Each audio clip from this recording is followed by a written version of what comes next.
Tim Gabungan Pengawas Pangan Kabupaten Tangerang menemukan makanan mengandung formalin dan obat keras kadaluarsa beredar di Pasar Babakan, Kecamatan Legok. Lebih dari 50 sampel makanan dan buah-buahan serta sayuran dan ikan diuji langsung oleh petugas.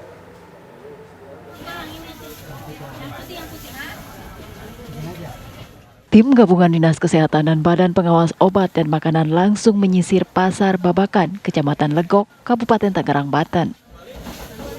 Mereka melakukan inspeksi peredaran bahan pangan dan obat-obatan yang dijual di masyarakat.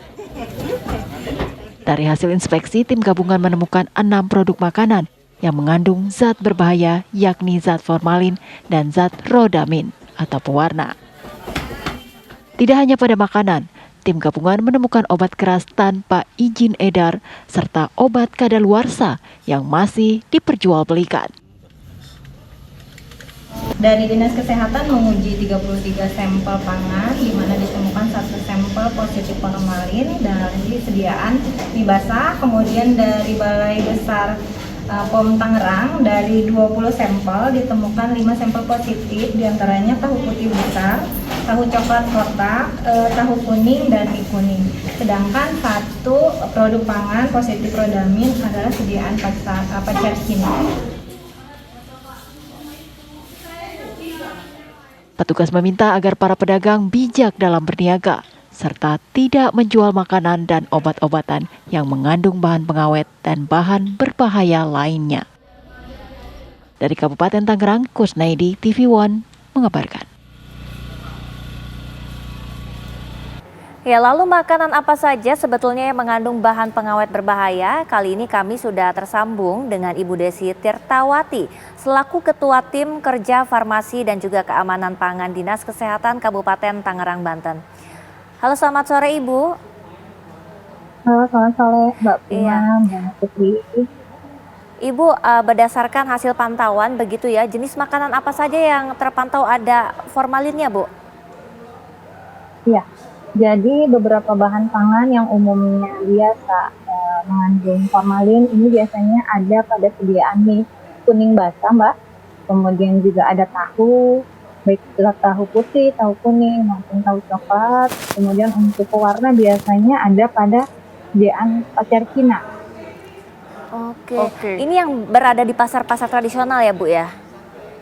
Iya, betul. Oke, pemantauannya biasanya rutin hanya di menjelang Lebaran bulan puasa saja atau memang rutin dilakukan, Bu? Dan peredaran dari produk-produk formalin ini biasanya meningkat di bulan Ramadan ini saja kah atau memang biasanya juga banyak beredar begitu?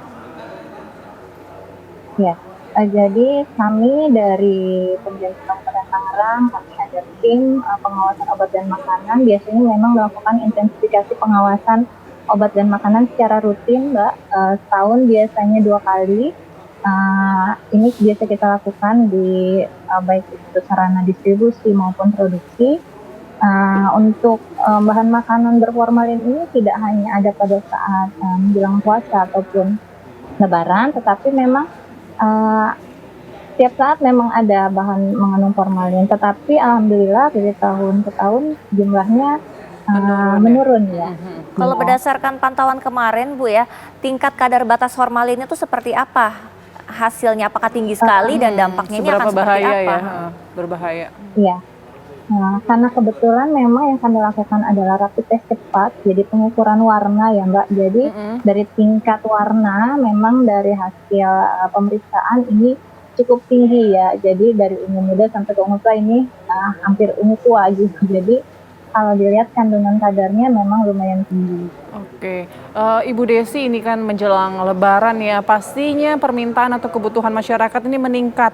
Nah, bagaimana cara kita untuk membedakan atau mengantisipasi jangan sampai kita membeli barang-barang yang kadaluarsa ataupun yang berformalin khususnya di pasaran ya?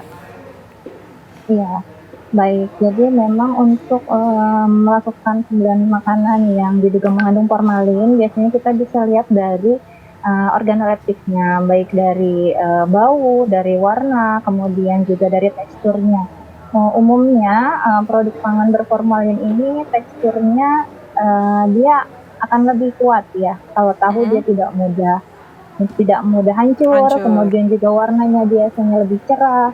Dan baunya dia khas ya Mbak, karena dia bahan kimia biasanya dia baunya lebih tajam. Oke, warnanya kalau dari warnanya sendiri? Lebih cerah ya. Ya, dia biasanya lebih terang Mbak dibandingkan yang tidak ada formalinnya ya. Kemarin juga kami menemukan sediaan mie kuning tidak berformalin, memang kelihatan bedanya gitu ya. Untuk produk berformalin ini dia biasanya lebih cerah warnanya. Baik, Ibu Desi, terima kasih banyak atas informasinya. Semoga masyarakat yang menyaksikan saat ini juga lebih waspada lagi ya untuk bisa memilih bahan pangan yang Aman. dijamin kebersihannya dan juga aman terhadap kandungan formalin. Terima kasih Ibu. Sama-sama Mbak Prima, Mbak Putri. Ya, kita masih akan kembali dengan informasi menarik lainnya. Tetaplah bersama kami di Apa Kabar Indonesia Siang.